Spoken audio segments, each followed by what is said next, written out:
آپ دیکھ رہے ہیں 110 فلمز پاکستان کا نہایت منفرد پروگرام 110 آرٹ، اور آج ہمارے ساتھ بہت خاص مہمان ہیں عبدالجبار گل۔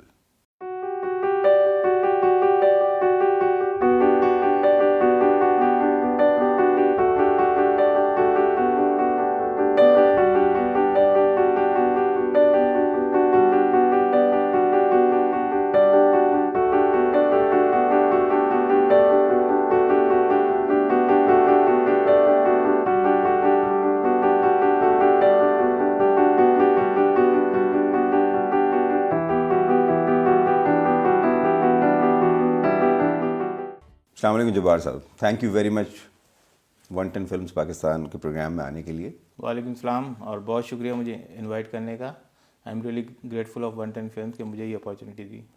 میرے کو خاص کے بارے میں جتنا میں جانتا ہوں اور آپ کے بارے میں جتنا میں جانتا ہوں کہ آپ سینما بورڈ لکھا کرتے تھے، اور آج آپ پاکستان کے اسکلپچر کی تاریخ لکھ رہے ہیں۔ تو اس شہر میں جہاں آرٹ کی اویئرنیس نہیں تھی، کس طرح خیال آیا؟ میں جتنا یاد کرتا ہوں اپنے بچپن کو، تو مجھے ایسا یہ نہیں پتا تھا کہ مجھے ایونچولی کرنا کیا ہے، بٹ مجھے صرف یہ پتا تھا کہ مجھے آرٹ کرنا ہے۔ اب آرٹ کی آبویسلی وہاں اس چھوٹے شہر میں ایک لمیٹڈ انڈرسٹینڈنگ اور ایک بہت لمیٹڈ ایکسپوجر تھا۔ تو سینما ہورڈنگ پینٹرز اور کمرشل جو بورڈ پینٹرز ہیں وہ ایک سورس آف انسپریشن تھے آرٹ کے۔ تو میرا خیال میں مجھے اچھی طرح یاد ہے، میں کلاس 6 میں یا 7 میں تھا، تو آؤٹ آف بلو میں ایک دن ایک سینما ہورڈنگ پینٹر کے پاس چلا گیا، اور میں نے کہا کہ جی یہ مجھے بہت اچھا لگتا ہے، یہ سیکھنا چاہتا ہوں میں۔ تو اور انہوں نے بھی بہت مطلب ایک عجیب طرح کا رسپانس دیا کہ آپ کل سے آ جاؤ۔ تو گھر والوں نے نہیں روکا کہ کہاں جا رہے ہیں، کوئی جگہ جانے کی؟ گھر والوں کا کنسرن تھا، ایک چیک تھا، اور لیکن شاید میرا پیشن یا میرا شوق اتنا اسٹرانگ تھا کہ انہوں نے اس کے آگے ہتھیار ڈال دیے۔ اور میری جو اسٹڈیز تھی وہ بھی ٹھیک چل رہی تھی، تو انہوں ایسا جو اس کا پرابلم نہیں تھا کہ یہ پڑھنے میں کمزور ہے یا کچھ ہے۔ تو میں نے کبھی بھی اپنی اس آرٹ پریکٹس کے ساتھ ساتھ اپنی ایجوکیشن کو کبھی بھی جو ہے نا وہ گڑبڑ نہیں ہونے دیا۔ سینما کا کلچر اور اس طرح کا شہر، کوئی خوف نہیں تھا ان لوگوں میں رہنے کا؟ اور سینما سے پھر نیکسٹ سٹیپ کیا تھا NCA تک آنے کا؟ اس دوران کوئی ایسی چیز ہے جو ہمارے ویورز اس سے کچھ سیکھ سکیں؟ سینما کا کلچر بہت برا تھا اور بہت انسیکیور تھا، آئی وڈ سے، اسپیشلی ایک بچے کے لیے جس کی عمر 12-13 سال ہو۔ لیکن سم ہاؤ میرے پیرنٹس میں میرے والد، وہ ان کا ایک چیک تھا، اور ان کے کچھ دوست ایسے تھے جن کو انہوں نے کہہ دیا تھا کہ یہ بچے کو بہت شوق ہے اور یہ رات کو دیر تک یہاں پہ کام بھی کرتا ہے، تو ذرا اس کا خیال رکھنا۔ تو شاید اس کی وجہ سے میں تھوڑا سا پروٹیکٹڈ رہا، آلدو کہ بہت ارلی اسٹیج پر ہی بہت ایک الگ طرح کا جو ہے وہ کہنا چاہیے کہ ایک ماحول میں نے ایکسپیرینس کر لیا سینما میں۔ آئی تھنک وہ سینما پینٹنگ کی جو پریکٹس تھی وہ چل رہی تھی، اور 8ویں یا 9ویں کلاس میں میں نے اپنے طور پہ بورڈ لکھنا شروع کر دیے۔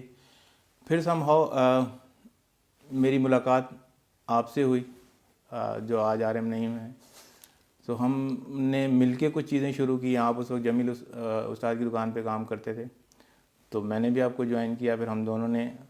اور جیسے آپ کو پتا ہے کہ میرا شاید تصویروں کی طرف انٹرسٹ کم تھا، میرا لکھنے کی طرف زیادہ تھا، تو جو بورڈ ہم بناتے تھے اس پہ تصویر آپ بناتے تھے، لکھتا میں تھا، تو وہ سلسلہ چلتا رہا۔ پھر گریجولی میں تصویروں کا بھی شوق ہو گیا اور وہ پینٹنگ بھی شروع ہو گئیں۔ سو پھر میں آپ سے ملنے کے لیے NCA آیا، اور وہاں پہ چیزیں دیکھ کے لگا کہ یار یہ اچھا، اس وقت پتہ چلا کہ ہاں یہ آرٹ ایک جو ہے ایک ایسی فیلڈ ہے جس کو پڑھا بھی جا سکتا ہے، یعنی جس میں آپ بیچلر یا ماسٹر یا جس میں کوئی ڈگری بھی لے سکتے ہو۔ اس سے پہلے تو وہ ایک پورٹریٹ ایز اٹ از بنا دیا تو آپ ماسٹر ہو گئے، یا کیلیگرافی اگر آپ نے لکھنی ہے اور وہ بہت ایکوریٹ لکھ دی تو وہ آپ وہ I think probably I would say کہ ایک فرسٹ اسٹیپ تھا NCA میں ایڈمیشن ہونا۔ تو NCA کو باہر سے دیکھنا اور NCA میں 4 سال گزارنا، کیا فرق پڑا اس جبار میں جس نے باہر سے آ کے دیکھا تھا اور 4 سال گزارے؟ جب NCA میں آئے تو پتہ چلا کہ جی ڈیزائن بھی ہوتا ہے، آرکیٹیکچر بھی ہوتا ہے، تو فائن آرٹ میں جو ہے وہ پینٹنگ بھی ہے، پرنٹ میکنگ بھی ہے، اسکلپچر بھی ہے۔ آئی تھنک میری بلیسنگ یہ تھی کہ میں نے اپنے آپ کو ہمیشہ اوپن رکھا چیزوں کو لرن کرنے کے لیے اور چیزوں کو گریسپ کرنے کے لیے۔ سو جیسے آپ کو پتا ہے کہ میں نے ایڈمیشن NCA میں ڈیزائن ڈپارٹمنٹ میں کیا، اور اس کی بھی ایک لمبی کہانی ہے، اس کی بھی ایک لمبی کہانی ہے جو کہ اور I was doing really good in design. مطلب میں سیکنڈ ایئر ڈیزائن میں نے اپنا ایک اسٹوڈیو سیٹ اپ کر لیا. تھرڈ ایئر ڈیزائن میں میرا ایک اپنا آفس تھا اور میں پروفیشنل جو ہے وہ جابس کر رہا تھا. میرے اپنے کلاس فیلوز میرے امپلائی تھے, مجھ سے جونیئر جو ہے وہ آ کے انٹرنشپ کرتے تھے. تو I was doing really good. لیکن تھرڈ ایئر ڈیزائن میں کچھ چیزیں ایسی ہوئیں جس سے کہ مجھے لگا کہ یار یہ جو ہے وہ میرا ایریا نہیں ہے. Because I was doing things for others. جو میرا کلائنٹ ہے وہ مجھے ڈکٹیٹ کرتا تھا اور کہ یہ بنا دو, یہ بنا دو, اور میرے اندر یہ تھا کہ میں وہ کروں جو مجھے کرنا ہے, یعنی میں جو کرنا چاہتا ہوں.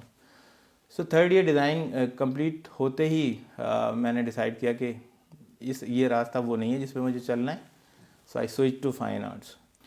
لیکن سم ہاؤ وہ سیکنڈ ایئر میں جب اسکلپچر کا ایک فرسٹ ٹائم ایکسپیرینس ہوا اور وہ ایک کلے کے ساتھ ایک 3D فارم بنانے کا, اس نے بالکل ایک دم جو ہے وہ کچھ اور ہی زاویوں سے چیزیں دیکھنے کا جو ہے وہ موقع دے دیا. اور مجھے لگا کہ یہ کچھ ایسا ایریا ہے جو مجھے ایکسپلور کرنا چاہیے. بہت چیلنجنگ تھا, اور جیسے کہ پتہ ہے میں اکثر اپنے دوسرے انٹرویوز میں بھی کہتا ہوں کہ فرسٹ ایئر میں جب میں اسکلپچر کی کلاس میں گیا تو مجھ سے یہ اسکلپچر لفظ, کیونکہ وہ زبان گھوم نہیں رہی تھی, تو مجھ سے میں پتہ نہیں کیا بول رہا تھا. اور تو اس بیک گراؤنڈ کے ساتھ جہاں آپ کو اسکلپچر کا لفظ بھی نہ پتہ ہو, آپ اسکلپچر ایک ایز اے میجر لے لیں.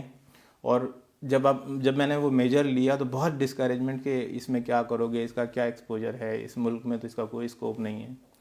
لیکن بس وہ ایک ڈٹرمنیشن تھی کہ یہی کرنا ہے. نہیں, وہ اس خیال اس سبجیکٹ کو دیکھ کے آیا یا کچھ اس طرح کے اساتذہ تھے کہ جن کے کام کو دیکھ کے, جن کی بات چیت کو سن کے آپ کو لگا کہ شاید یہ ایریا جو میرا ایریا ہے؟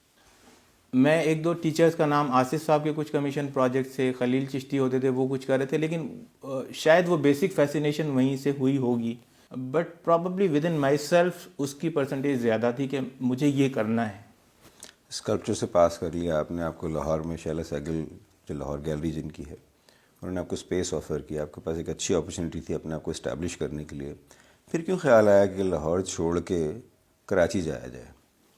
انہوں نے مجھے آفر کیا کہ آپ لاہور آرٹ گیلری میں آ جائیں, ہم آپ کو جو ہے وہ گیلری اسپیس پرووائڈ کریں گے, اسٹوڈیو اسپیس پرووائڈ کریں گے, اور وداؤٹ اینی چارجز, یعنی مجھ سے کوئی رینٹ کچھ بھی نہیں. سو میں نے وہاں پہ کام شروع کیا اور کچھ چیزیں وہاں پہ میں نے ایگزیبٹ کرنا ایگزیبٹ بھی کی, اور وہاں سے بہت بہتر رسپانس بھی آیا. لیکن ایک پوائنٹ پہ مجھے لگا کہ میں بہت کنٹینڈ ہوتا جا رہا ہوں, یعنی بہت مجھے یہ لگا کہ جو میرا فریڈم ہے چیزوں کے بارے میں یا اپنے کام کے لیے, وہ کہیں میں کمپرومائز کر رہا ہوں. لیکن اس کے لیے شہر چھوڑنے کی کیا ضرورت تھی؟ ہمیں بھی ضرورت تھی آپ کی. نہیں, میں اب بھی یہاں ہوں. میں بہت ایکسپلور کرنا چاہتا تھا. لاہور میں 8-9 سال رہ کے میں نے بہت ساری چیزیں لرن کی, بہت کچھ سیکھا, بہت کچھ. میں اب بھی اس کو اپنا دوسرا گھر, میرپور خاص کے بعد آبویسلی میرا یہ دوسرا گھر ہے, لیکن میں اور ایکسپلور کرنا چاہتا. میں چاہتا تھا کہ چیزیں ذرا اور طریقے سے دیں گے. سو میں نے ڈیسائیڈ کیا کہ میں کراچی موو کر جاؤں. تو کراچی میں لوگوں نے کس طرح ریسیو کیا آپ کو ایز اسکلپٹر؟ پہلا شو جو آپ کا اسکلپچر کا تھا, یہ چیز بہت ایک سمجھنے کی ہے کہ جو ہم اکثر بات بھی کرتے ہیں کہ کراچی اور لاہور کے ڈفرینس کو.